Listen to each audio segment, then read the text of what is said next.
Hello दोस्तों, आज की इस वीडियो में कक्षा 12 के हिंदी के पेपर को देखने वाले, जो कि आपका 24 मार्च को आज पेपर हो गया, जो कि 302 सेट डीएस का सेट है। देखते हैं प्रश्न में। इसमें पहले प्रश्न क्या दिया है। पहला प्रश्न दिया है कि 100 अजान एक सुजान के लेखक कौन है। तो 100 अजान एक सुजान के लेखक बालकृष्ण भट्ट की निबंध है 100 अजान एक सुजान। दूसरा प्रश्न दिया था इसमें कि राष्ट्र का स्वरूप निबंध के लेखक कौन है। तो राष्ट्र का स्वरूप निबंध के लेखक वासुदेव शरण अग्रवाल है।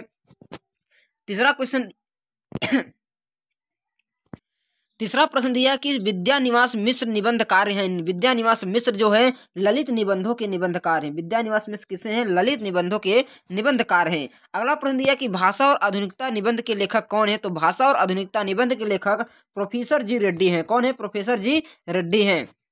नेक्स्ट दिया है कि हिंदी साहित्य का इतिहास लिखने वाले सर्वप्रथम विद्वान कौन थे। तो हिंदी साहित्य का इतिहास लिखने वाले सर्वप्रथम विद्वान गौरसा द तौसी थे। कौन थे? गौरसा द तौसी थे। अगला प्रश्न दिया कि मलिक मोहम्मद जायसी को किस काव्यधारा का कवि माना जाता है। तो मलिक मोहम्मद जायसी को निर्गुण काव्यधारा अथवा ज्ञान मार्गी अथवा संत काव्यधारा का कवि माना जाता है। अगला दिया कि रीतिकाल को श्रृंगार काल किसने नाम दिया था। तो रीतिकाल को श्रृंगार काल नाम विश्वनाथ प्रसाद मिश्र दिया था। मिश्र बंधुओं ने इसे अलंकृत काल कहा था, रमाकांत ने इसे कला काल कहा था, और आचार्य रामचंद्र शुक्ल ने इसे रीतिकाल कहा था, और विश्वनाथ प्रसाद मिश्र ने इसे श्रृंगार काल का नाम दिया था। अगला क्वेश्चन दिया है कि लहर के रचनाकार कौन है। तो अब जानते हैं कि लहर के रचनाकार जयशंकर प्रसाद हैं। हिरोशिमा कविता के रचनाकार कौन है। तो हिरोशिमा रचनाकार अज्ञेय है। कौन है? सच्चिदानंद हीरानंद वात्स्यायन अज्ञेय हैं। अगला प्रश्न दिया कि दिए गए गद्यांशों का आपको पढ़कर उत्तर दिया है। जन का प्रवाह अनंत होता है, सशस्त्र वर्षों की भूमि के साथ राष्ट्रीय जन के तादस का प्राप्त किया जाता है। यह आपके पहले पाठ से ही दिया गया है। वासुदेव शरण अग्रवाल द्वारा लिखा गया राष्ट्र के स्वरूप से पहला पाठ से ही यह दिया गया है। अगला है दो में से एक को आपको करना था। इसमें कहा कि राष्ट्र निवासी जन के समान आगे बढ़ने के लिए अमर अजर है। उत्थान के घाटों का निर्माण कैसे होता है? रेखांकित इसकी व्याख्या कीजिए। पाठ का शीर्षक और लेखक का आपको नाम लिखना है, अथवा इन दोनों में से एक को करना है। आप जो चाहे जोन करें। अगला प्रश्न दिया है, दिए गए पद्यांश को पढ़कर आपको लिखना है। दुर्बलता का ही चिन्ह विशेष शपथ है, पर अबला जन के लिए कौन सा पथ है। यदि मैं उकसाई गई भारत के होऊं, तो पति समान ही स्वयं पुत्र को खोऊं। ठहरो मत रोको मुझे कह के सुन लो, करके पहाड़ का पाप मौन में जाऊं। राई भर के अनुताप ने आपका पाठ कैकेयी अनुपात से दिया गया। किससे? कैकेयी अनुपात के पाठ से पद है, आप उनमें से लिख सकते हैं। यहाँ दिया है रेखांकित की व्याख्या कीजिए। दुर्बलता का चिन्ह क्या है, इसको आपको उत्तर दे देना है। या ठहरो मत रोको मुझे कहूँ सो सुन लो, यह कथन आपको लिखना है। अथवा आप इसमें लिखिए दुख की पिछली रजनी बीच विकसता सुखा नवल प्रभात। एक आप दोनों में से एक को पद्यांश में दिया गया है, उस पद्यांशों को आपको करना था। पांचवा दिया कि निम्नलिखित में से एक लेखक का साहित्यिक परिचय देते उनकी कृतियों का उल्लेख कीजिए।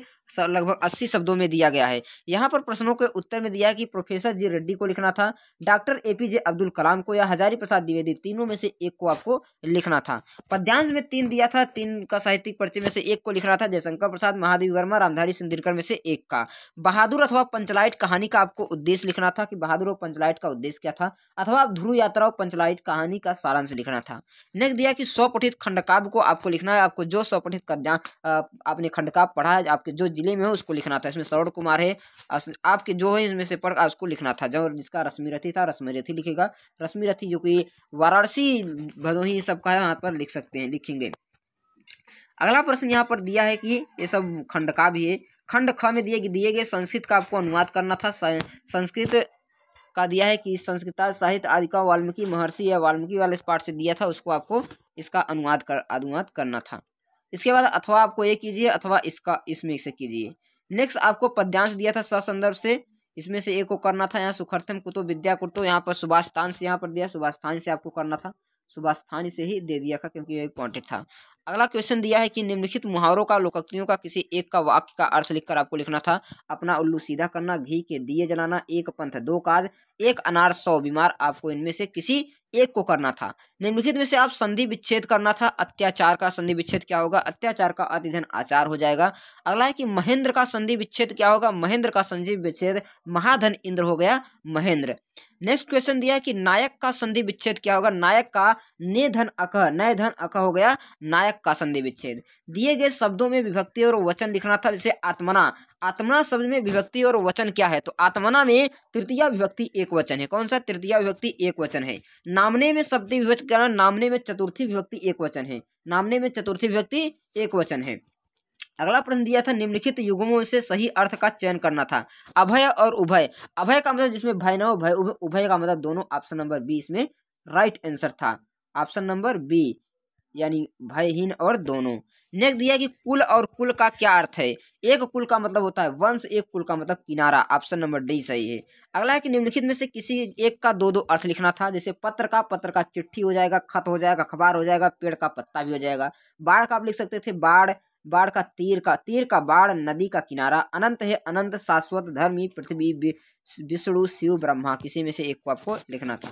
अगला क्वेश्चन दिया निम्नलिखित वाक्यांशों में से एक शब्द का चयन करके लिखना था। जिसको ज्ञान कम हो उसे क्या कहते हैं, अल्पज्ञ कहते हैं। जंगल में लगने वाली आग को क्या कहते हैं, तो जंगल में लगने वाली आग को दावाग्नि कहते हैं। निम्नलिखित में से किन्हीं दो वाक्यों को आपको शुद्ध करके लिखना था। कृष्ण और राधा नृत्य कर रहा है, नृत्य और राधा नृत्य कर रहे हैं। सूरज पूरब में निकलता था। कहा है कि सूर्य पूरब में निकलता था, यह बिल्कुल गलत है, क्योंकि सूरज आज भी निकलता है, तो कह सकते हैं सूरज पूरब में उगता है या पूरब में निकलता है। सूर्य पूरब में निकलता है। मैं कलम के साथ लिखता हूँ, ऐसा नहीं, मैं कलम से लिखता हूँ। पुत्री पराया धन होता है, नहीं, पुत्री पराया धन होती है। अगला प्रश्न दिया है श्रृंगार रस और वीर रस का अस्थाई भाव बताते हुए उसकी परिभाषा लिखना था। अब वेरी सिंपल क्वेश्चन दिया था, आपको लगा था यमक अलंकार और रूपक अलंकार लिखना था। दोहा अथवा सोठा में से एक को लिखकर उनके लक्षण लिखना था। अगला दिया कि अपने क्षेत्र में प्रदूषण की समस्या उत्पन्न होने के लिए नगर पालिका के अध्यक्ष को पत्र लिखिए, अथवा बैंक के प्रबंधक के लिए एक पत्र लिखिए। अगला दिया कि निम्नलिखित विषयों पर किसी एक पर अपनी भाषा शैली पर निबंध लिखिए। निबंध में जीवन में परिश्रम का महत्व, आधुनिक शिक्षा की प्रणाली का दोष, अभियांत्रिक भ्रष्टाचार और कारण निवारण, वर्तमान में समाज की नारी की स्थिति और मेरे प्रिय कबू किनिस कवि, इनमें से 5 में से एक पर आपको निबंध लिखना था। यही आपका इंटर का पेपर था। आप अच्छी तरह से, आप आशा है कि आप अच्छी तरह से इस पेपर को दिए होंगे।